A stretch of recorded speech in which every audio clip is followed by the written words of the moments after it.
morning, good afternoon, everyone.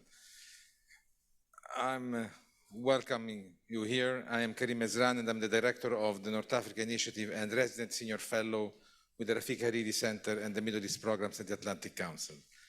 I'd like to first and foremost thank the ISPI, Institute for International Political Studies in Milan, and the Italian Ministry of Foreign Affairs for having organized this panel and allow us to have such a tremendous panel here with us. Indeed, we are joined by an excellent panel and a list of speakers, and without further ado, I would go directly to them with some questions. We have Ambassador Staffan de Mistura with us, who is the Secretary General Special Representative for the Western Sahara, but he has a very long time expert and United Nations personality. He has been the special representative for the Secretary General for Iraq, for Afghanistan, for Syria. He has an incredible career, an incredible curriculum as an international servant. He is the person that in this panel will exemplify the person that represents the United Nations soul and ideals. And for that, we are enormously lucky to have him with us here. Then we have Ms. Tanja Fajon, who is the Foreign Minister of Foreign Affairs for Slovenia. She started as a journalist. She holds a degree in journalism. For 8 years, she was a correspondent of RTV Slovenia from Brussels, where you probably learned everything about the European Union, so that you got elected more and more times to the European Parliament, where you held a lot of positions as head of committees, as head of research think tanks, and other things. And she served as vice chair of the group of the Progressive Alliance of Socialists and Democrats in the European Parliament, and was the only Slovenian ever to be named twice among the 40 most influential MEPs by the influential magazine Politico. She was elected president of the Social Democrats in 2020 at the SD Congress. We are very, very, very lucky to have you with us here. And then we have Dr.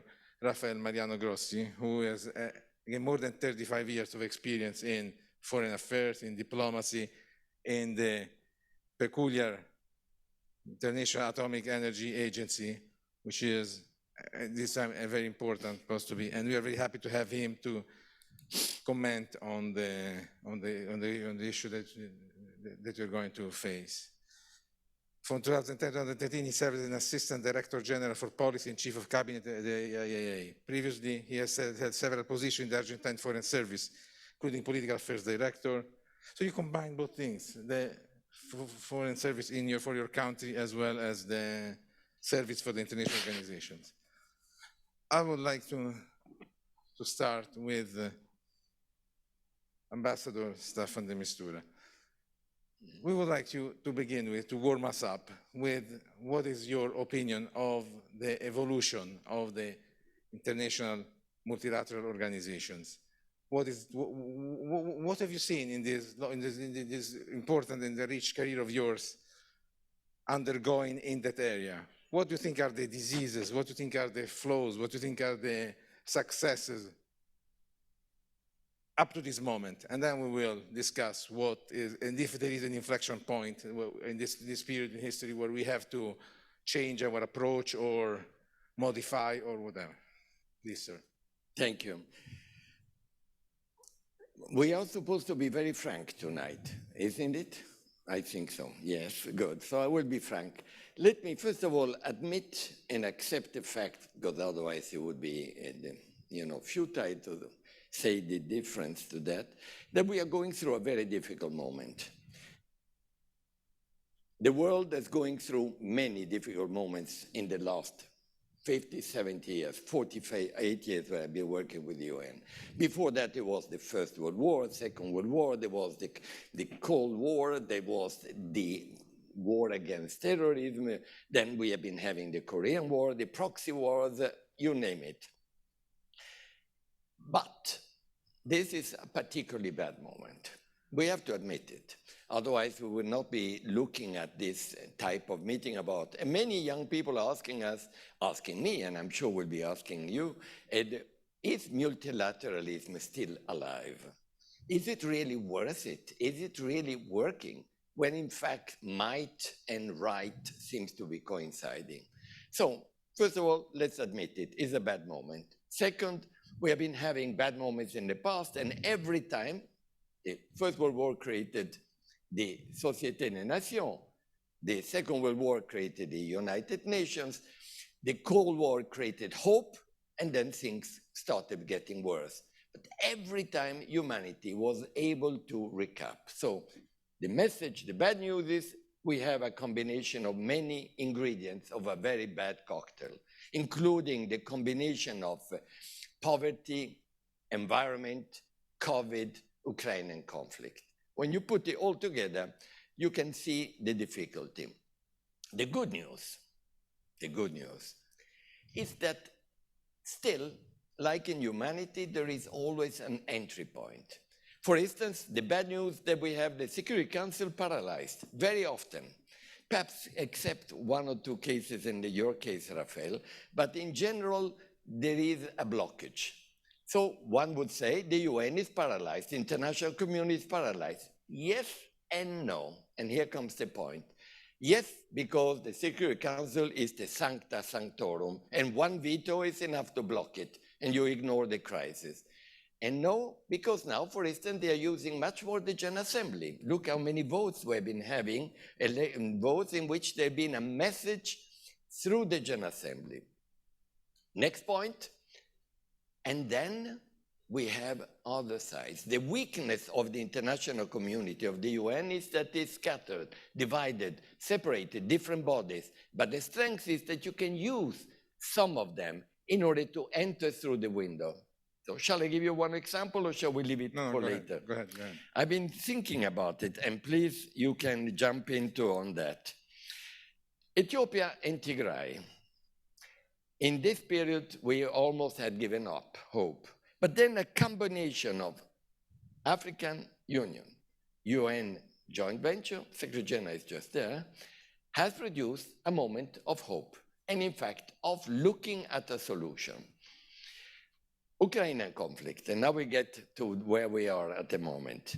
Mariupol, you remember when nothing was moving, everything was paralyzed, and then suddenly through an operation between ICRC and the UN, many people, civilians, were evacuated, and that followed with an exchange of prisoners. You may say it's very little, but it was a drop in the right direction.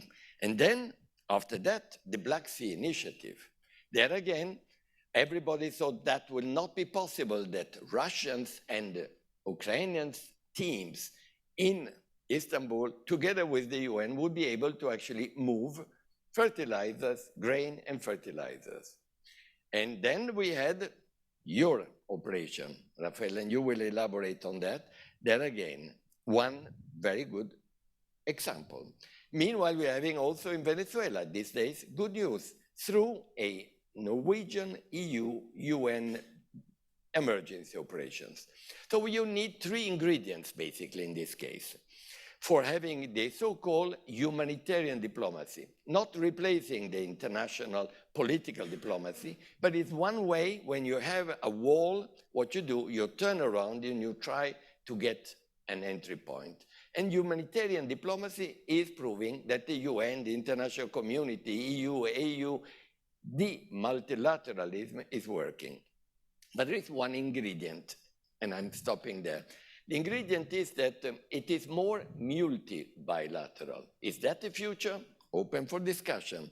It is, in other words, not only multilateral organizations, but you need a strong partner, and you need an entry point, which is humanitarian problem, then you advocate for it, you create constructive embarrassment, you enter through it, you maintain dialogue, and the political one, God willing, will start. These are the three ingredients, and in the case of each of these mini but important examples, when everything is blocked, everything looks dark, the light comes through the humanitarian diplomacy plus, I would call it. Very well, you're bringing some hope, because, and I will let this hang in the air, I was really pessimistic.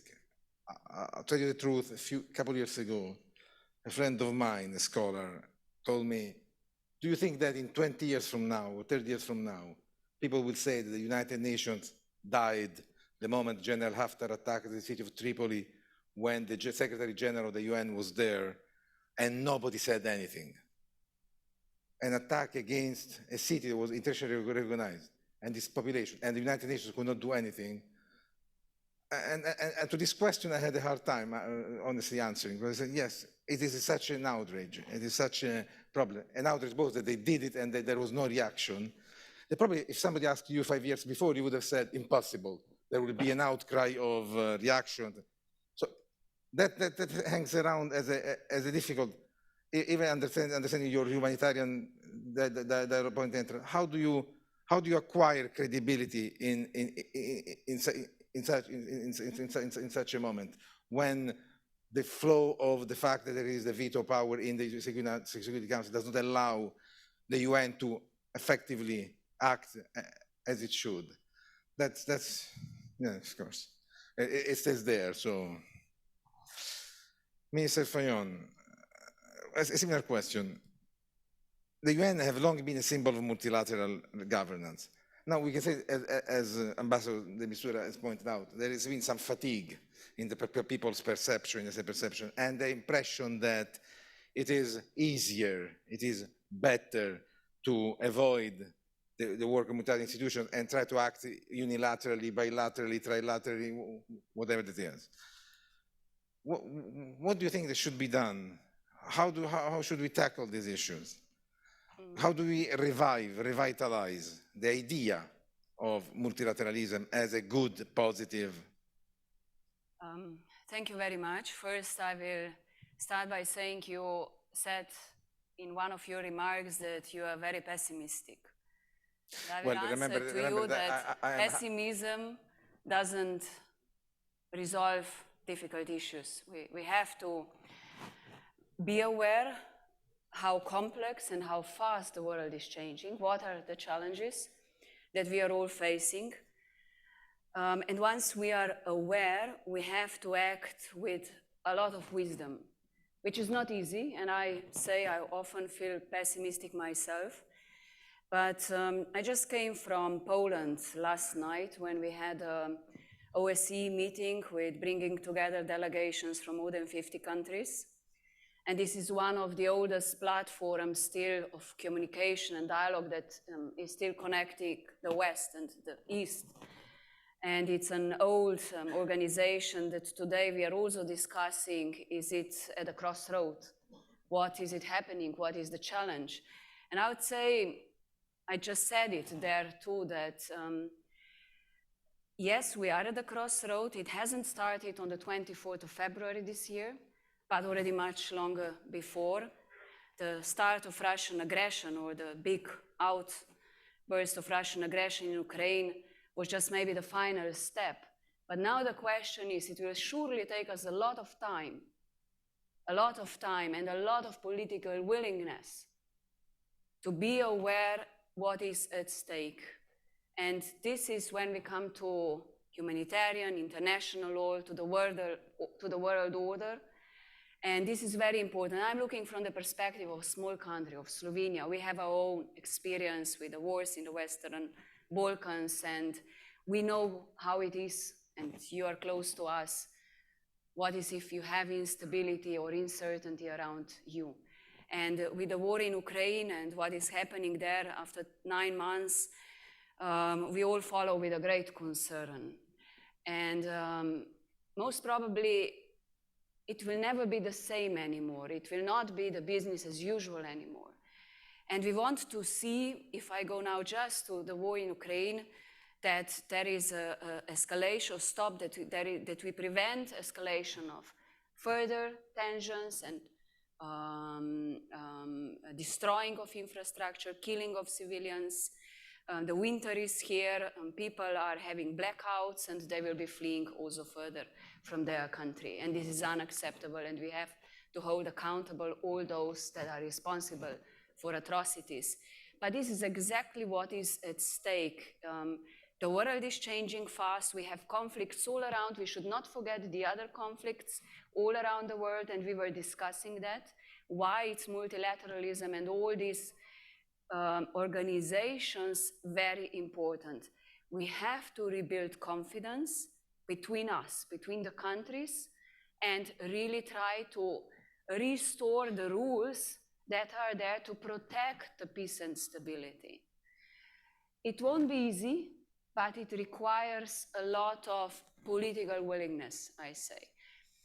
We had also the meeting this week. I mean, we are touring from one meeting to another. I have to say that the general atmosphere, we had a NATO meeting, we had an EU meeting, but the general atmosphere, it always comes, yes, analyzing the situation. It's very difficult with a war on the European ground. But at the same time, we are all aware that we are maybe even stronger than before in awareness that we want to protect peace and stability, that we have to do more.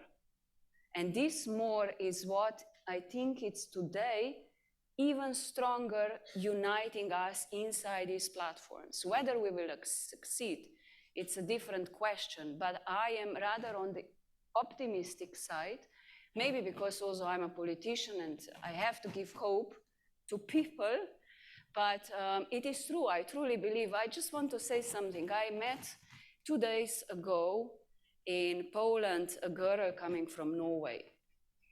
And she was around 30 years old, strongly committed to UN, to multilateralism, working hard there in the organization for safety, security, peace, very strong believer. The girl was 4 times shot as a teenager in Norway on the island in a storm. And she was 2 hours hiding. She told me the whole story of her life.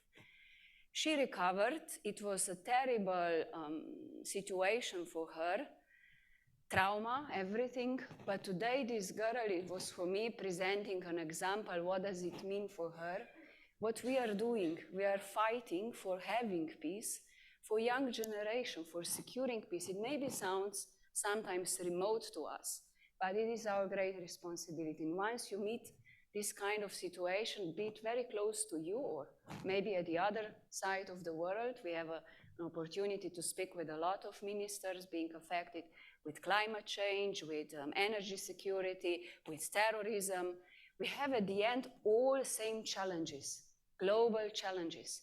And we cannot address them without having big players at the table, be it or China, be it or Russia. At the end of the day, going to big issues, we have to address them together. And only together, through these different platforms and multilateralism, we will succeed.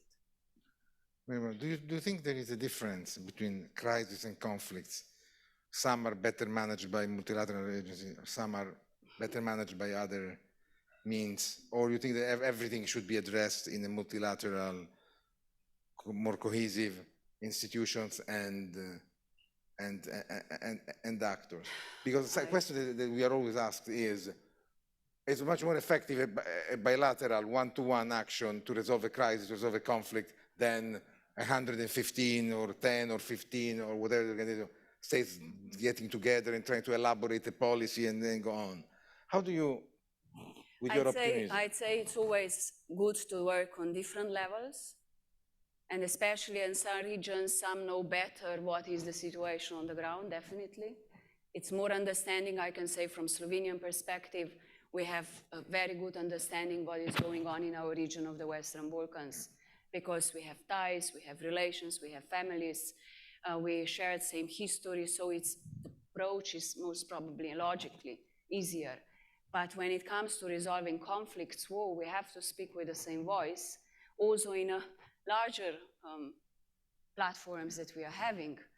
It would be very bad if we would come, from different directions with different agendas. And unfortunately, yes, this is also often the source of another conflicts or different geopolitical interests.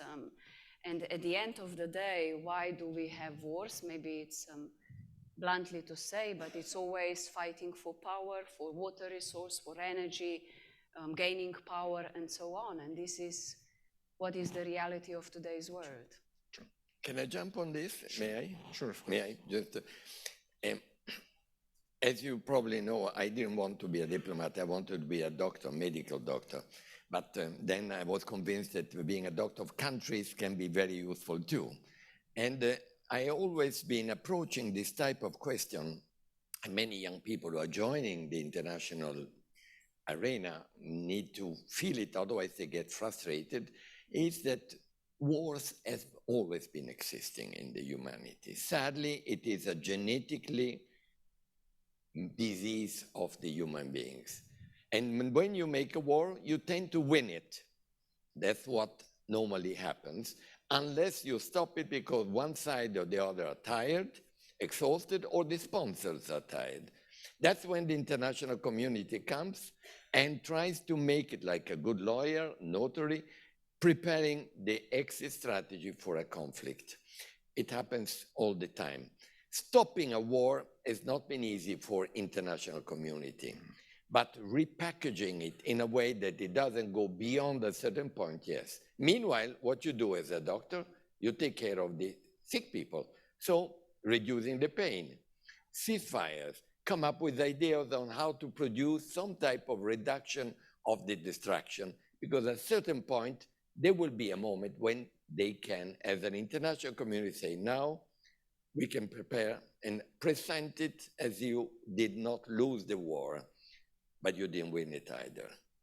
Now, that is possible. The rest is not that easy, because history has proven that wars, until a certain point, are fought to be won. And that's a tragedy of human beings. Indeed. Thank you very much. Thank you very much. Mr. Grossi, you are a representative of a very particular international multilateral institution. What can you tell us from your experience in working in one? What are the flaws? What are the difficulties? What are the issues within this organization, in particular, that can be spread to the others that you have run in your long career within it? What is that you would change? What is that you would improve in the working of this specific? I think everything is about what you have, the mandate you have, the problems that you are supposed to be dealing with. Apart from what you may believe in terms of principle or what should be done, when confronted, when a particular situation, what is it that you do? When the war in Ukraine started, the very first day, the Russian Federation occupied Chernobyl and Zaporizhia, the very first day. Immediately, there were fears of what could happen. There were, you remember, there were ideas that the famous or infamous accident of 1986 would reproduce itself maybe ×7 or ×6, someone said. Then Zaporizhia. What we immediately did was to plunge into the thing, to see what our mandate authorized us to do, talking to everybody, not pointing fingers, simply saying, I have a mandate which is to preserve nuclear safety and security and to avoid a nuclear accident. So I'm coming. Does anybody have a problem with that? No. What the ones and the others were saying, for as long as you deal with your technical mandate. Yeah, let me deal with my technical mandate. This is all I'm going to be doing. And this is what we did. And we deployed in Chernobyl. We were able immediately to identify the monitoring, the radioactive monitoring situation, repair, do a number of things. Zaporizhia, of course, is an ongoing thing. And you saw what happened there. It is, if you want, the paradigm of the impossible. You have a nuclear power plant which belongs to Ukraine, but it is occupied by Russia, and it's operated by Ukrainians. And we had every day reports indicating that things were happening, that the plant was being attacked, this happened, or, that, or the other thing was happening. So we said, let us go. Let us go there. What does it take to go there?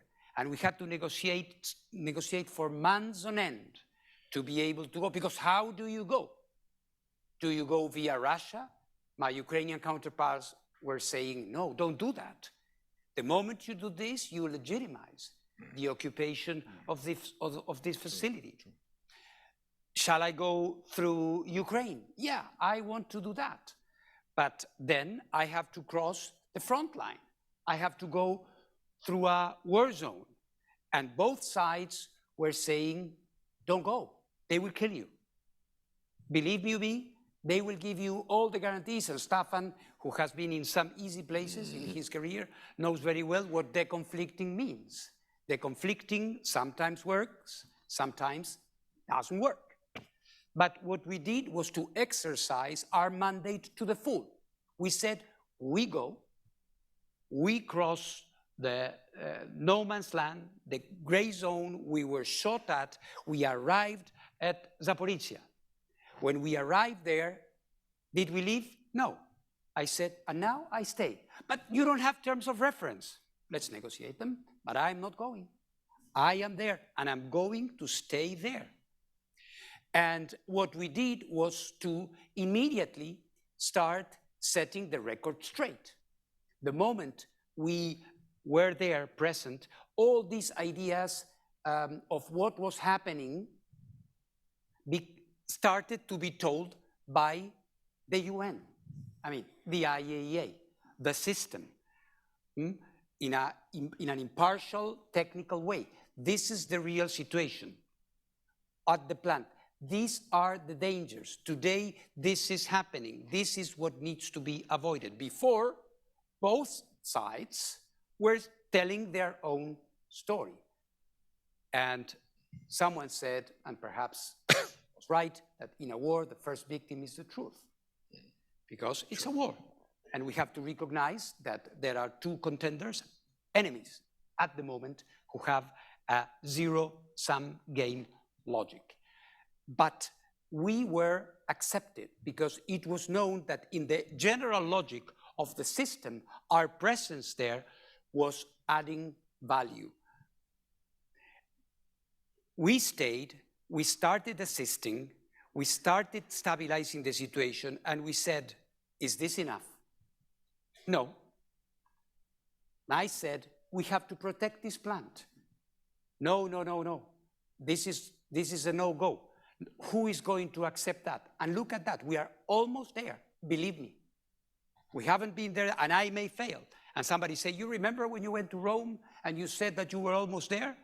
I would say it again, because we have to have this optimism of the possible. And now we have a proposal on the table, which is aiming, simply put, at stopping the folly of bombing a nuclear power, the largest nuclear power plant in Europe. And this is ongoing. And of course, I cannot reveal everything, but I can tell you that I'm engaged. And I must engage. Some people say, don't talk to that one. You shouldn't. I must talk to this one and that one and whoever is a source of a problem. Because this is what we are there. This is where the multilateral tool has something to add. Let me cite another example. Zaporizhia is in everybody's minds. But let me cite another example that a few weeks ago was making people trepidate. And now nobody talks about that.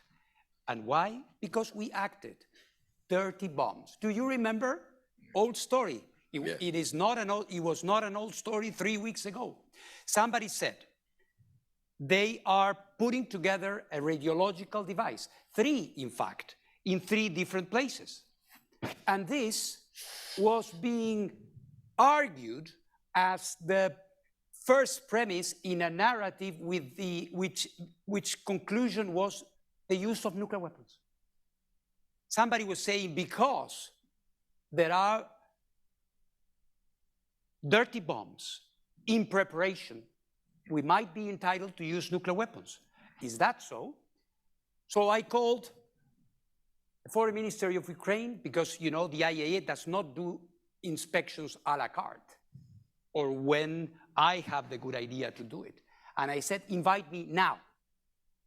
I will send my inspectors to all these places, and don't take it badly, let me go, and we will set the record straight, which we did. We went to a research and development place where there is nuclear material, so arguably there could have been something. We went to a mine and conversion center, and we went to a missile facility with our inspectors. We came, we informed, I went to the Security Council, I said, everything is okay, every single gram of uranium is accounted for. Have you heard about dirty bombs and the use of nuclear weapons because of the possibility of a dirty bomb being fabricated somewhere? So I think that apart from what we may believe in terms of theory, these examples indicate how proactiveness and the wise exercise of a mandate can have some answers. And let's be hopeful that I will succeed in Zaporizhia. But in any case, were I to fail, and I hope and pray to God it's not going to be the case, this was the right thing to do. So you think this, the fact that you are very proactive, very determined on one thing, is what made the difference? Indeed. Interesting, interesting. Can we go more on the particular, Minister Fayon? Do you believe that the focus of the EU and NATO in this particular moment should be toward the eastern front of the continent or to the south?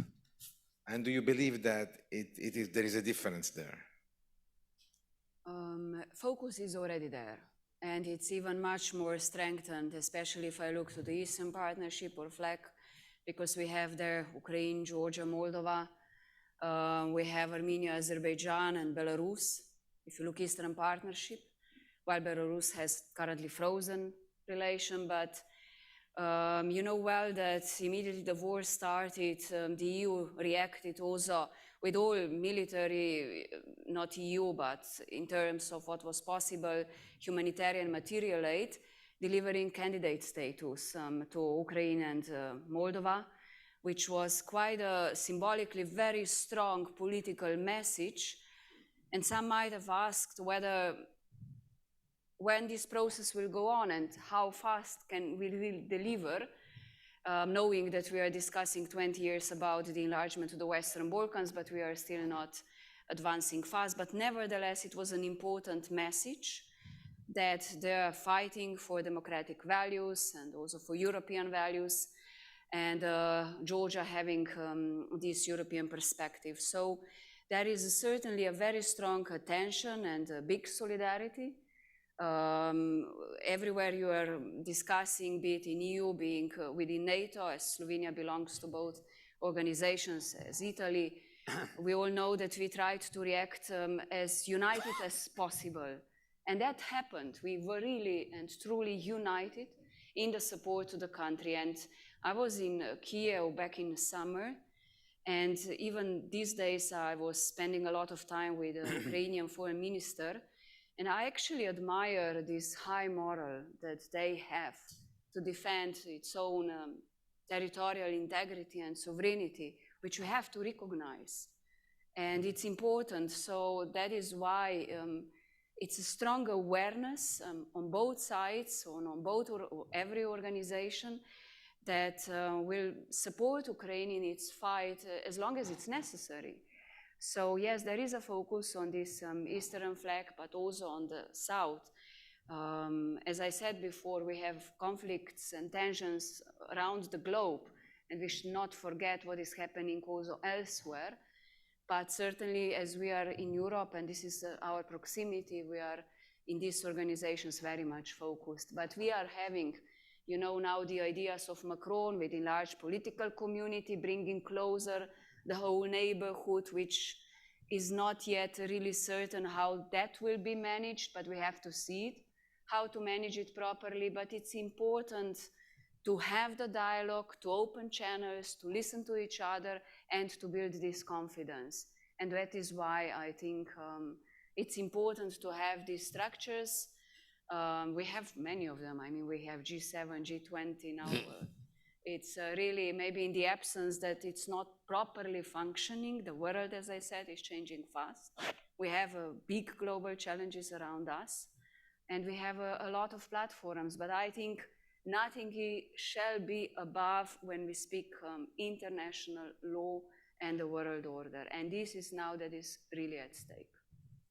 Yeah, very clear. Thank you very much. Mr. Grossi, again, let's focus for the MENA region one moment, the Middle East and North Africa. Yes. Non-proliferation and de-escalation. What are the international community's initiatives to support the non-proliferation in this region, which is a very delicate issue, especially those focused on the nuclear? You want some more water? Yeah. On the nuclear weapons. What are the possible tools and strategies that you may need more or may to employ to maintain this situation? Well, of course, when it comes to non-proliferation, if you are referring to the Middle East, this is, of course, a delicate point, because the challenges that the non-proliferation system has had in the past few years, with the exception of North Korea, have all been concentrated in this area, which says a lot already. We had the case of Iraq, of course, in the 80s, late 80s and early 90s. We had the case of Libya, all places where Staffan has been working for many years. We have the case, of course, of Iran, which is still ongoing with two parallel tracks. On the one hand, the revival or the attempt to revive the 2015 agreement, or as known as well as the JCPOA, this agreement brokered and entered into between the 5 permanent members of the Security Council, plus Germany, under the coordination of the EU and the Islamic Republic of Iran. This agreement, which is formally still more or less alive, has become an empty shell. Nobody is observing its obligations. Iran has redoubled, if not more, its capacities. Whatever was established in this agreement is forgotten. And then there has been, for the last year and a half, an attempt to revive it, which at the moment seems to be, if not in slow or very slow motion, almost stalled. The IAEA is not a party to the negotiation, but the IAEA is omnipresent there.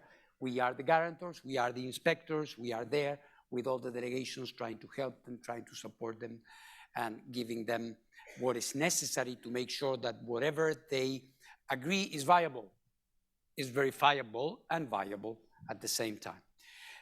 This seems to be in a difficult place. Why is this? Because the agreement, and we certainly hope for the best, but at the moment does not seem to have the momentum it would be requiring to be back in life. And at the same time, we do not seem to be seeing eye to eye with Iran when it comes to some obligations they have with the IAEA. As you know, a couple of years ago, we saw traces of enriched uranium in places that should have never been any nuclear activity. So we came to our Iranian counterparts asking them, what was this? What happened here? Where is the uranium I see that has been here? And we haven't been able to get answers there. So I'm still hopeful. We are still working with them, and because we know that on the failure or success to have a sustainable modus vivendi with Iran, many other factors in this region, and I zeroed in immediately on Iran, although your question was of a wider sense, because we know that this segment in the chain will be determining a lot around. If we don't get it right, if we do not stabilize the situation here and come to a point where the IEA can give credible assurances that everything there is in order, then the latency of a big destabilization of the whole region will be there. Iran already, the other day informed us that they are tripling, not doubling, tripling their capacity to enrich uranium at 60%, which is very close to military level, which is 90%. Does this mean that Director General Grossi is saying that they have a nuclear weapon? No. But this is not banal. This is something that has consequences, puts them with an inventory of nuclear material for which it cannot be excluded that this, and I am using technical terminology here, cannot be excluded that there could be another use. And we need to go, and we need to verify. And this is what I'm telling our Iranian counterparts. We need to put this relation back on track. If this doesn't happen, and I'm not saying here anything that has not been said in public by important political decision makers, some others will review their stance vis-a-vis having or not having nuclear weapons. So in this problem, in this pending issue, depend a lot of what may be happening, or to put it better, not happening. Excellent. Thank you very much. Ambassador de Mistura, I want to go back again to your practical example. There is a perception, as you know before, that the efforts required by the international community to manage or to solve or to get in conflicts, or whether civil wars, whether international conflicts, it is growing. There's a problem that more efforts are to be made for every, that probably was the case before. Do you think that this is true? Do you think that out of your negotiation experiences, something has to change in the way these organizations work? Do you feel the need of different tools, or you simply say, what we have is enough if we could use it in general? Well, the biggest tool we have and we had is, as you know, the mandate that the Security Council gives to an organization, to the UN, to act. The little problem with that is that many years ago, there was a decision on providing veto. And that veto is used to stop any type of initiative when it does not coincide with the interest of one of the P5s. That is something that you cannot change at the moment, believe it or not. It's like asking, I don't know, a corporation to reduce its own salary. They will be the first ones not to vote for it. Yeah. So no discussion. So what we have to do is not be frustrated by that and say the UN is paralyzed. The UN, and the UN means Security Council. What about the UN agencies? Look at what Rafael Grossi just told us. Technical. The key word was technical. That's what we used in Iraq, by the way, when we went into the presidential palaces to prove that there was no chemical or atomic weapons at the time of Saddam Hussein, and it was almost war. That's when Kofi Annan authorized the mission. Yes. I was part of it. It was technical. But through the technical, proactive impartiality, you heard it, impartiality, you can make a huge difference. First of all, in avoiding that the propaganda on both sides produces a snowball of action. Second, you produce, again, constructive embarrassment even on the Security Council, who would at least allow that technical mission. And through that, you can still change. Now, so what do we need? Well, I think this idea of using the General Assembly when the Security Council is paralyzed and there is a veto, by asking, please explain, at least explain why you're making a veto when there is a humanitarian tragedy or human rights issue, and explain it to 194 countries and have a vote about it. That produces the type of push which then allows the UN and others capacity technically to interfere with the conflict or start entering and maintain a dialogue. By the way, whatever we think, even today, dear friends, there is a dialogue. The other day, the head of the CIA and the head of the Russian intelligence met in Ankara. And there is a lot of discussions going on all the time in order to allow then the international environment to then take a standing and put it together. Last point. Just imagine for a moment, all of us, no international engagements, no multinational or international multipolar diplomacy, the world would be the jungle. It is already worrisome as it is. We have a response. We just have to valorize it all the time, not to sleep on it, but to come up with new ways without provoking the impossible, in other words, the revolution of it. Thank you very much. We have almost reached the end. So I have the right to ask you something that it's, for the three of you, more of a personal idea than I think. Dr. Grossi said, talking to everyone. It's something we deal a lot with our students, with the staff. Why do you talk to everyone? On the one hand, it seems obvious, you have to talk to people, but there's the reaction of other, especially among the young people, say, I'm not going to talk to a terrorist. I'm not going to talk to a guy that has his... the international organization has to take a stand, a moral position where I don't talk to you. So this is the two things. I think I know what you think. But... No, I mean, it's a very pertinent question. It's a very pertinent question.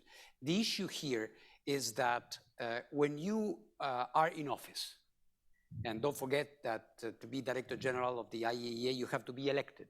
You have to win an election on the basis of a platform that you present in front of member states. And you have a mandate. Those become your marching orders. And my marching orders are, among other things, to prevent proliferation, ensure nuclear safety and security, promote the peaceful uses of nuclear energy and the benefits of nuclear science and technology, nuclear medicine, etc. Many things that perhaps we could discuss one day that are very important, because let me tell you, in Africa, people care about nuclear medicine and cancer, and not so much about other things. But let me say that when it comes to these ethical or moral platforms, I believe that, at least in me, my guiding star is my mission. This is my mission. And I say it and I take the bull by the horns. Many people are asking me and are very critical.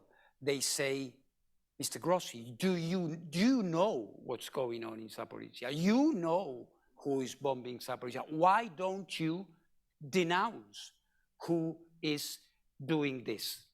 And I say, no, I will not do it. My goal is to protect the Zaporizhia nuclear power plant. My goal is to establish a protection zone. The moment I play judge, the moment I start giving good points or bad points, believe you me, the nuclear power plant in Zaporizhia will not be protected. I must, if there is something I need to protect, is the mandate and my ability to help, my ability so that at the end of the day, and I'm not sure, whether I will succeed or not. People will say, well, it was good that the IAEA was there to prevent a nuclear accident on top of the tragedy of the war. And I think this is, at the end of the day, what matters. Does this mean that you don't have a heart? That this means that you don't have principles? Of course it doesn't. Of course it doesn't. But you are not there in an exercise of personal conviction. You are there in an exercise of a mission that has to be performed, of course, with conviction, but never forgetting what are you doing there and what you are supposed and what the international community is expecting from me. Believe me, you have enough people condemning A or B. You don't need one more. You need to protect the Zaporizhia nuclear power plant. That you need. And all those who are there saying these things cannot help in this regard. We can. Do you both agree on this point, or do you think that, and another thing that I gathered from Mr. Dudos's speech is that target, a mission, a point. Do you, both of you, in the wider political institution that you serve, think that that would be, that would be important, that would be, if the mission were narrower rather than wider? I'll start by picking up what you said, as I really agree that you always have to have open channels of communication with everyone, no matter what, because if you close the last door, then you cannot have a dialogue or you cannot talk. And last week I had two discussions with two ministers that said, yeah, we are discussing a lot with Moscow for hours, also with the president. And what worries me that there is no readiness currently to stop fighting. Both sides went too far in the conflict, and the level of, arguments to sit at the negotiation table, it's so different that I'm afraid we are coming to the winter with another frozen conflict. And that will require a lot of efforts, and that will require a lot of diplomacy also, and open channels for the discussions. And this is always very important. And when I come to UN Security Council, we all know that for years we are discussing about the reform, but currently, absolutely, it's not possible when you have even a paralysis like today or a lot of blockades to think of reform. By the way, we are in Slovenia running for our non-permanent seat for the 2024-2025. For us, it's important to rebuild trust and confidence. That is when I come back to, it was always important to have a trust and confidence among all partners involved.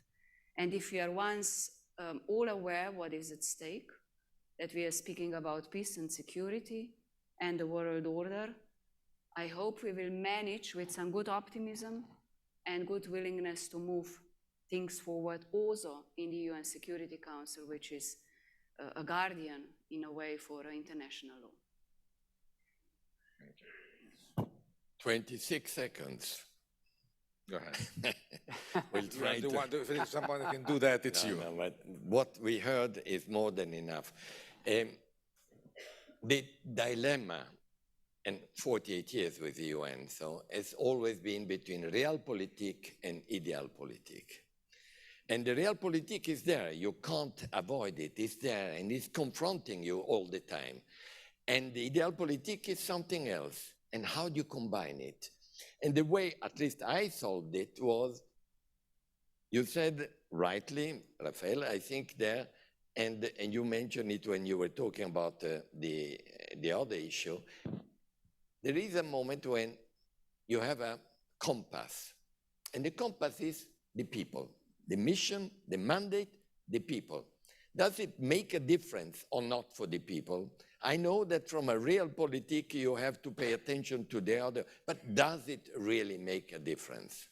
And that is, I think, what helps the international community to still believe in what we call positive neutrality, impartiality, technicality, international discussions. I finish I remember my mother one day told me, look, I've seen you on the television shaking hands with a terrible person. I won't mention it because he was really a terrible person. And he had killed many people. And so I said, Mama, forgive me, but our job is to shake hands with everyone because that is our job, to meet people in order to save people and make a difference to them. And that is what we are trying to do, and we should continue doing. And only in the multilateral environment you can do it, because you have the mandate to actually meet everyone. In fact, you should meet even more those who are doing terrible things so that you can help them to understand or think twice before continue doing it. Thank you very much. I think we have reached the end of our panel. It's been extremely interesting. I am now more optimistic. That's what we wanted.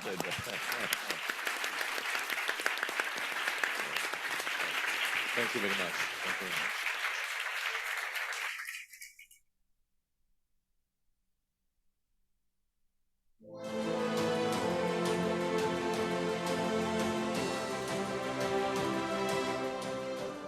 Ladies and gentlemen, please remain seated as next session starts in 1 minute. Thank you.